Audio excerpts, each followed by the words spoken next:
জানিয়ে দিব এই মুহূর্তে আমাদের হাতে এসেছে বাংলাদেশের গুরুত্বপূর্ণ আপডেট সংবাদের শিরোনাম। শুরুতেই থাকছে শহীদ ওসমান হাদি হত্যার বিচারের দাবিতে উত্তাল হচ্ছে শাহবাগ।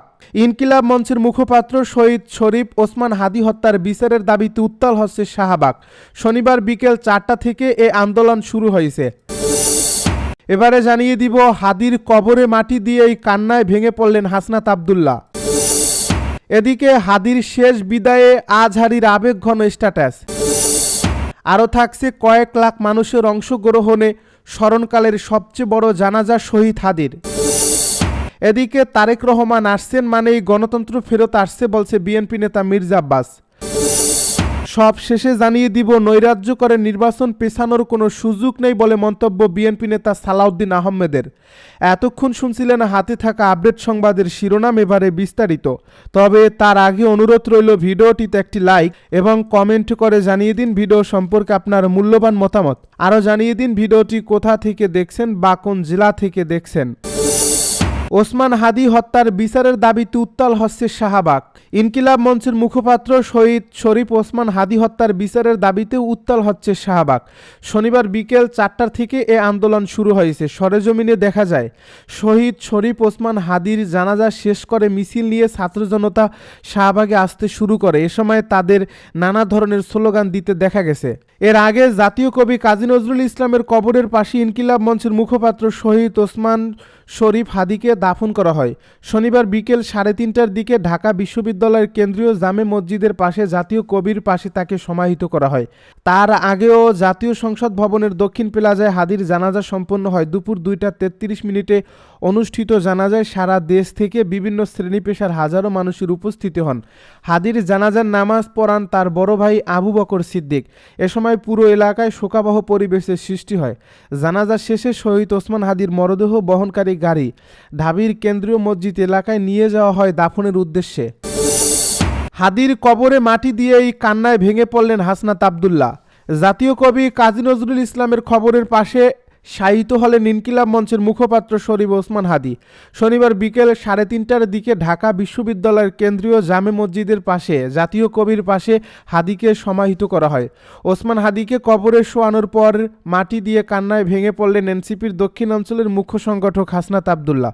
হাসনাতকে দেখা যায় কবরে মাটি দেওয়ার সময় তিনি বাকরুদ্ধ হয়ে পড়েন। কাঁদতে কাঁদতে পাশের একটি ইটের দেওয়ালে বসে পড়লেন। কান্নার কারণে তিনি কথাই বলতে পারছিলেন না। এর আগে জাতীয় সংসদ ভবনের দক্ষিণ প্লাজায় হাদির জানাজা সম্পন্ন হয়। দুপুর 2:33 অনুষ্ঠিত এই জানাজায় সারা দেশ থেকে বিভিন্ন শ্রেণী পেশার হাজারো মানুষের উপস্থিত হন।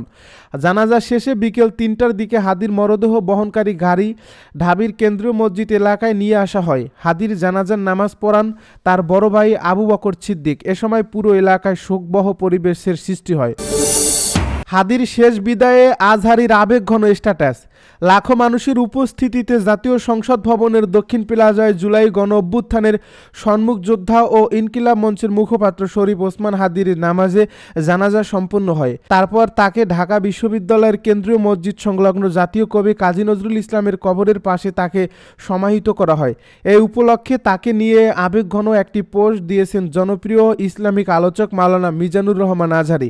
শনিবার বিকেল 3:15টার দিকে নিজের ভেরিফাইড ফেসবুক অ্যাকাউন্টে একটি পোস্ট দেন তিনি। এ পোস্টে মিজানুর রহমান আজহারী লিখেছেন, দ্রোহের প্রতীক শহীদ ওসমান হাদির রাজকীয় বিদায় ধূমকেতুর মতো এলেন। ন্যায় ও ইনসাফের বলিষ্ঠ কণ্ঠ হিসেবে গোটা জনপদে বিপ্লবের দাবানল ছড়িয়ে হঠাৎ রবের সান্নিধ্যে চলে গেলেন। নিশ্চয়ই আসমানে আমার ভাইকে এর চাইতেও বড় রাজকীয় অভ্যর্থনা জানানোর আয়োজন চলছে। তিনি আরও লেখেন, জুমার নামাজের পরপরই গুলিবিদ্ধ, আবার জুমার রাতেই শাহাদাত বরণ পেয়েছেন কোটি মানুষের কান্না মিশ্রিত দোয়া।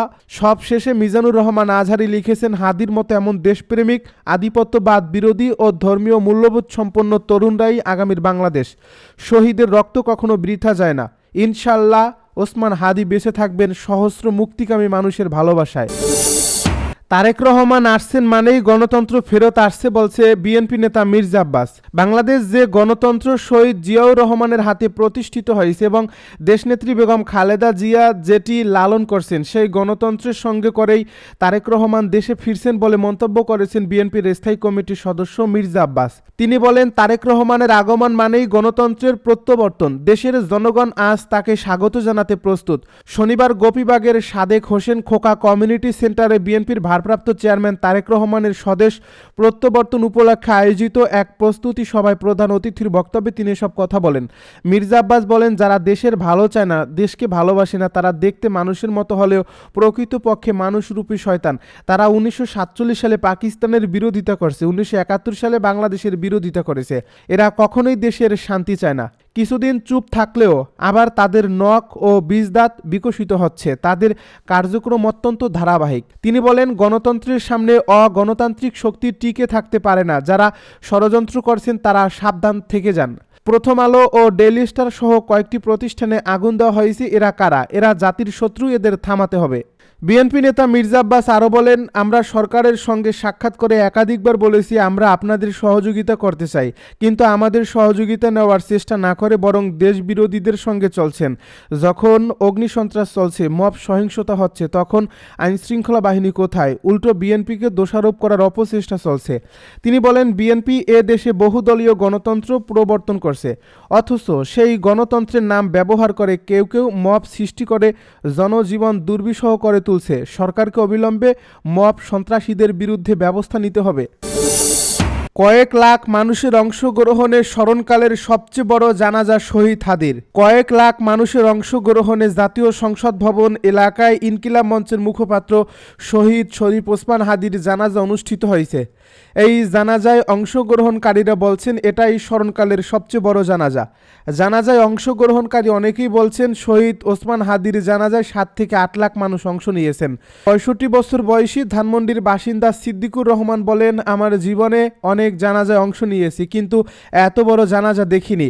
শহীদ হাদি স্বাধীনতা সার্বভৌমত্ব রক্ষার প্রতীক হয়ে উঠেছেন, এ কারণে এত মানুষ জানাজায় অংশ নিয়েছেন। মিরপুর 1 নম্বরের বাসিন্দা মাসুদ রানা বলেন, আমার 42 বছরের জীবনে এত বড় জানাজা দেখিনি। আমার ধারণা 7 থেকে 8 লাখ মানুষ জানাজায় অংশ নিয়েছেন। মোহাম্মদপুরের বাসিন্দা আকিব হাসান বলেন, হাদি ভাইয়ের জানাজায় কত লাখ মানুষ হয়েছে বলতে পারবো না, তবে এত মানুষ জীবনে দেখিনি। শনিবার দুপুর 2:30টায় শহীদ ওসমান হাদির জানাজা অনুষ্ঠিত হয়। তার বড় ভাই জানাজায় ইমামতি করেন। দুপুর 1টার মধ্যে জাতীয় সংসদের দক্ষিণ প্লাজার 2টি বড় মাঠ মানুষে পরিপূর্ণ হয়ে যায়। এরপর মানুষের উপস্থিতিতে মানিক মিয়া অ্যাভিনিউয়ের বিশাল রাজপথ ছাপিয়ে ফার্ম গেটের খামারবাড়ি আসাদ গেট পর্যন্ত পরিপূর্ণ হয়ে যায়। ওই দিন চীন মৈত্রী সম্মেলন কেন্দ্র পর্যন্ত ছিল মানুষ আর মানুষ। প্রধান উপদেষ্টা ডক্টর মোহাম্মদ ইউনূস সহ সব রাজনৈতিক দলের নেতারা জানাজায় অংশগ্রহণ করেন। জানাজার আগে শহীদ ওসমান হাদির ভাই যখন বক্তব্য দিচ্ছিলেন তখন লাখ লাখ মানুষ ছিলেন অশ্রুসিক্ত।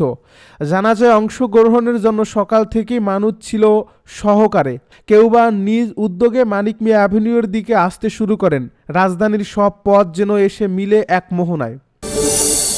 নৈরাজ্য করে নির্বাচন পেছানোর কোনো সুযোগ নেই বলছে বিএনপি নেতা সালাউদ্দিন আহমেদ। শরীফ ওসমান হাদি হত্যাকাণ্ডের সঙ্গে স্বৈরাচারের দোসর ও নির্বাচন পেছানোর ষড়যন্ত্রকারীরা জড়িত থাকতে পারে বলে মন্তব্য করেছেন বিএনপির স্থায়ী কমিটির সদস্য সালাউদ্দিন আহমেদ। শনিবার গুলশানে বিএনপি চেয়ারপারসনের কার্যালয়ের সামনে সাংবাদিকদের সঙ্গে আলাপকালে কথা বলেন তিনি বলেন, গণতন্ত্রের অগ্রযাত্রা বাধাগ্রস্ত করার সব ষড়যন্ত্র বিফল হবে। নৈরাজ্য করে নির্বাচন পেছানোর কোনো সুযোগ নেই। বিএনপির ভারপ্রাপ্ত চেয়ারম্যান তারেক রহমানের ফেরার দিনের লক্ষ্য জনতার সমাবেশ হবে। সেখান থেকে দেশের বিরুদ্ধে চলা সব ষড়যন্ত্র বিফল করার কঠিন বার্তা দেওয়া হবে।